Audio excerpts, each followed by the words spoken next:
राम राम साथियों।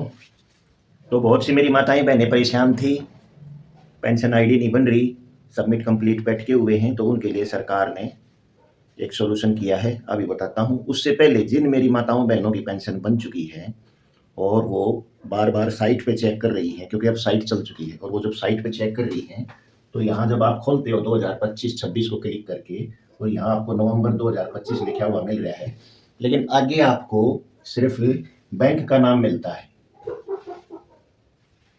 ना तो 2100 रुपये दिखाई दे रहे हैं और ना ही तारीख दिखाई दे रही है कि किस तारीख में पैसे डाले गए।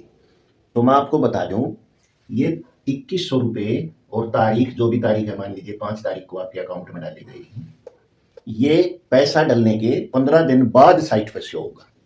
आप समझे मेरी बात? आपकी पेंशन तो पहले आ जाएगी, लेकिन ये चीजें आपको 15 दिन बाद शो करेंगी। तो आप इसके लिए घबराएं नहीं, चिंता नहीं करें कि भाई ये तो हमारे में शो हो ही नहीं रहा। एक दूसरी बात, जिनकी पेंशन आईडी नवंबर में बन गई है, वो घर बैठे यहाँ नहीं इंतजार करें कि यहाँ नहीं आ रहा, बैंक में जाके चेक करें। या जो लोग फोन पे वगैरह चलाते हैं, भाई ऐप चलाते हैं, वो अपनी ऐप से चेक कर लें या मैसेज के थ्रू चेक कर लें कि आपके पैसे आए हैं या नहीं। यहाँ ना चेक करें, यहाँ तो 15 दिन बाद अपडेट होगा। ये बात आई आपको समझ में? ये 15 दिन बाद अपडेट होगा, आपके पैसे भी और किस तारीख में पैसे आए हैं, ये चीज आपकी साइट पे 15 दिन बाद है। ठीक है। फिर एक बहुत से कमेंट आ रहे हैं, जो दूसरा कंफ्यूजन है जो लोगों का, वो मैं बता दूं, कई बार बता चुका हूं, लेकिन फिर भी थोड़ा सा समझने में फर्क रह जाता है।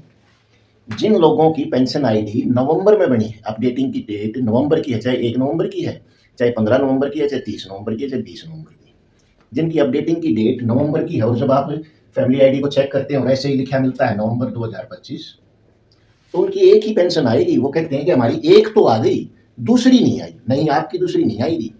वो दूसरी किन की आई है? वो दूसरी उनकी आई है जिनकी अक्टूबर में पेंशन आईडी बन गई। अक्टूबर में जिनकी बन गई, देखिए 25 सितंबर से योजना शुरू की थी, सितंबर में किसी की भी पेंशन आईडी नहीं बनी। तो बहुत सी मेरी माताओं बहनों की, 5 लाख माताओं बहनों की अक्टूबर में बन गई थी, और जब मुख्यमंत्री साहब ने 1 नवंबर को बटन दबाया तो इनकी आ गई थी, लेकिन आपकी नहीं आई।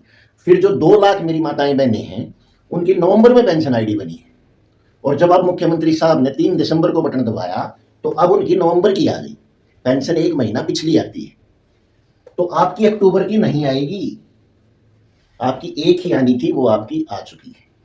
तो ये कंफ्यूजन आप दूर कर लें। और जो ये अमाउंट है वो 15 दिन बाद अपडेट होगा, खाते में पैसे आपके आ गए होंगे जिनका अकाउंट एक्सेप्ट है। वहां ऊपर अकाउंट नंबर के नीचे जिनका एक्सेप्ट लिखा हुआ आता है, जिनका अकाउंट एक्सेप्ट है, उनके पैसे आ चुके होंगे।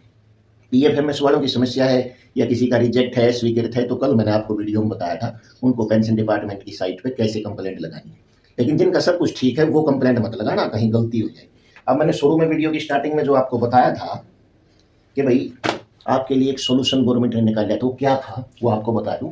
बहुत सौ को पता भी होगा, लेकिन फिर भी आपको बता देता हूँ। 11 तारीख को, 11 दिसंबर को सरकार ने पूरे हरियाणा में अंत्योदय मेले लगाए, गरीबों के लिए अंत्योदय मेले। इसका मतलब है इसमें आप अपनी किसी भी प्रकार की पेंशन हो, चाहे लाडो लक्ष्मी है, चाहे बुढ़ापा है, चाहे विकलांग है, चाहे विधवा है, पेंशन की कोई भी समस्या हो, ये हमारे कंप्लीट सबमिट वाले भी जाके पूछ सकते हैं। समाज कल्याण विभाग के अधिकारी इस मेले में होंगे, समाज कल्याण विभाग के भी अधिकारी होंगे, आप जाकर उनसे संपर्क कर सकते हैं। फिर मेरी बहुत सी माताएं बहनें उज्ज्वला कनेक्शन के बारे में पूछते हैं, तो वहां पे अंत्योदय में मेले में गैस कनेक्शन वाले भी बैठे हैं। आप अपने डॉक्यूमेंट्स ले जाएं, हाथों हाथ आपको कनेक्शन मिल जाएगा उज्ज्वला का। जिनको पहले नहीं मिला हुआ है उनको मिल जाएगा। फिर इसमें बीपीएल कार्ड किसी का कट गया है गलती से, या गलती से किसी के में बिजली बिल चढ़ गया या गाड़ी चढ़ गई किसी और की, तो राशन कार्ड वाले भी मिल सकते हैं, राशन कार्ड वाले भी मिल सकते हैं। वहाँ फूड सप्लाई डिपार्टमेंट के अफसर भी होंगे। फिर हमारे बिजली विभाग वाले, किसी को बिजली माफी योजना लेनी है, बिजली बिल माफी योजना लेनी है, तो वहां पे बिजली विभाग वाले भी होंगे, उनसे भी आप संपर्क कर सकते हैं। फिर वहां पे बैंक वाले भी हैं, बैंक अधिकारी भी।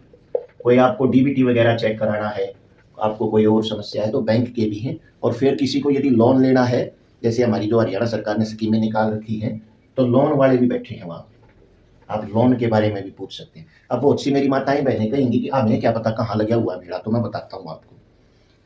आप जिस भी गांव में, जिस भी वार्ड में, शहर में रह रहे हैं, अपने सरपंच से पता कर सकते हैं। सरपंच के पास स्थान पता होगा कि किस स्थान पे वे लोग आएंगे, कितने बजे आएंगे। 11 तारीख को आएंगे, लगभग 9 बजे के करीब आएंगे। तो सरपंच आपको बताएंगे।